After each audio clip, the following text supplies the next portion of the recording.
bienvenue sur Bouge TV. Nous sommes dans le MAG. Nous sommes cette semaine à l'espace Saint-Jacques.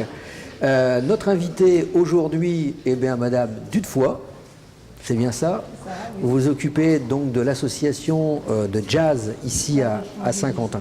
Alors, toute la semaine, nous allons la passer avec Lydia qui représente aujourd'hui le service culturel, puisque sa directrice, que nous saluons, ne pouvait pas se rendre disponible. Et donc, tu nous parlais justement hier des différents lieux liés au spectacle, mais il y a aussi un lieu que nous n'avons pas évoqué, un lieu que Madame Dudefoy connaît bien, c'est le plein air. C'est-à-dire le kiosque de musique là-bas à l'espace aux Champs-Élysées. Voilà. Oui, tout à fait.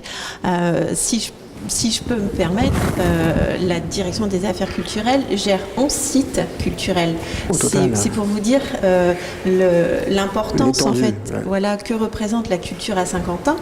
On a plusieurs salles de spectacle et on parlait hier de la manufacture et c'est une vraie chance pour le public et aussi pour nous, techniciens, on va dire, de la culture, pour pouvoir développer les projets.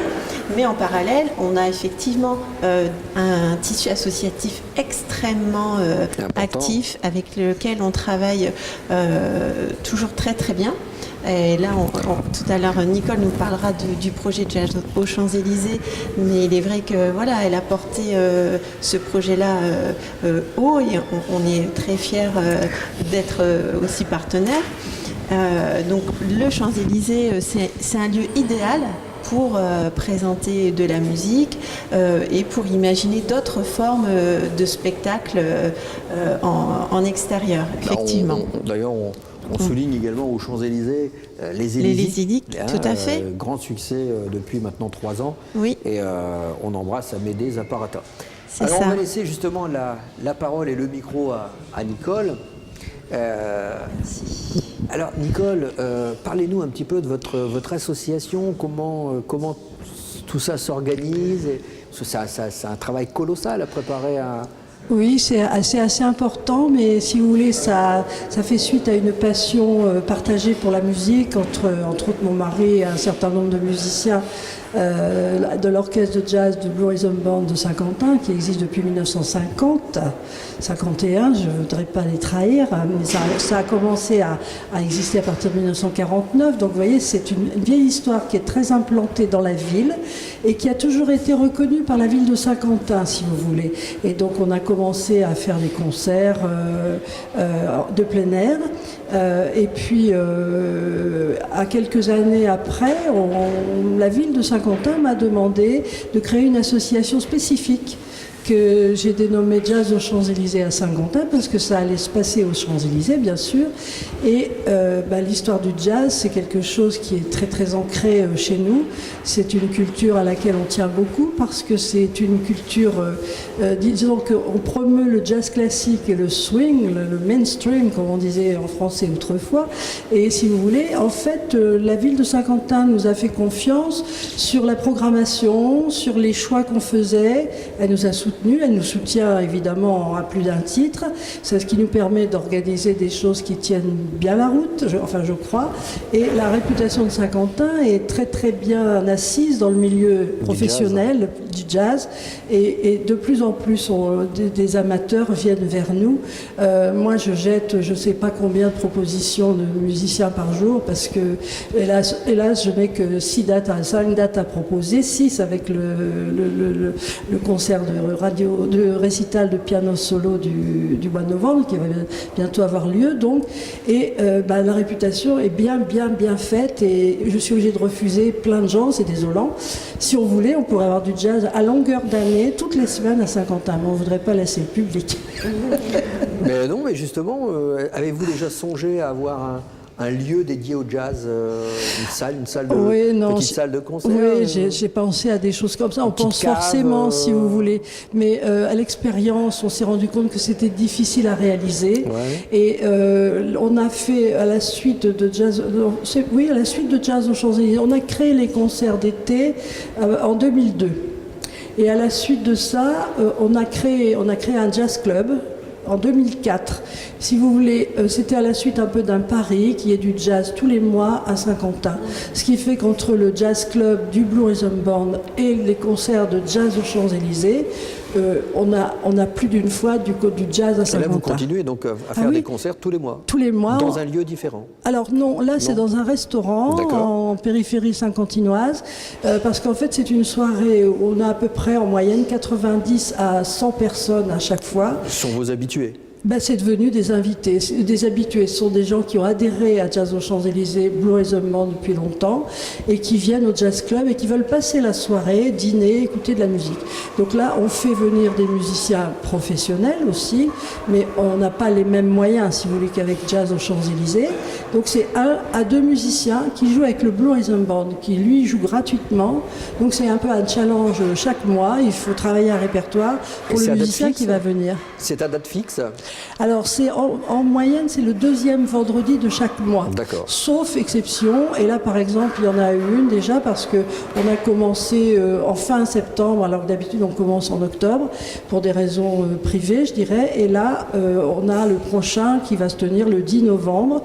Et n'hésitez pas à nous dire où. Hein. Alors, je n'aurais pas osé, mais je vous le dis, parce qu'il n'y a pas de secret. C'est au Pot d'Étain, à Aulnon, où on a un repas en musique à un prix très raisonnable. Et si vous voulez, il y a une grande salle. Et pour l'accueil, c'est vraiment très très bien. Donc l'un complète l'autre et lycée de Versailles, comme on dit en français. C'est-à-dire que Jazz aux Champs-Élysées a commencé avec des musiciens semi-professionnels, voire amateurs, de bon niveau. Hein. On n'a jamais fait des trucs... Ça, c'est uniquement pendant l'été. Hein. Mais c'est l'été, voilà. Au départ, on appelait ça les concerts d'été. Et puis même à une époque, il a été dit les petits concerts d'été. Alors là, je me suis un peu insurgée. Pourquoi petits ? Voilà la bonne question. Alors évidemment, peut-être parce qu'il y avait peu de musiciens, il y avait des quartettes, des quintettes. Maintenant, on peut amener d'autres formations de plus en plus importantes, mais je vais parapher mon ami, enfin plutôt imiter mon ami Tissandier, qui est le parrain de l'association Jazz aux Champs-Élysées, grand clarinettiste. Et c'est pas parce que c'est plus haut, plus fort, plus dur que c'est mieux, quoi. Donc nous, on est très très swing, on est connus pour ça, parce que c'est la culture swing, c'est la culture qui est porteuse de tout le reste. Tout le reste en découle. Et c'est une culture qu'on ne voit plus tellement dans les circuits culturels, justement, parce que vous proposez les choses qui se font actuellement, et c'est normal. Donc, en fait, à nous, les amateurs passionnés, d'amener le plateau... Le petit plus. Voilà, la différence. Et la ville nous fait...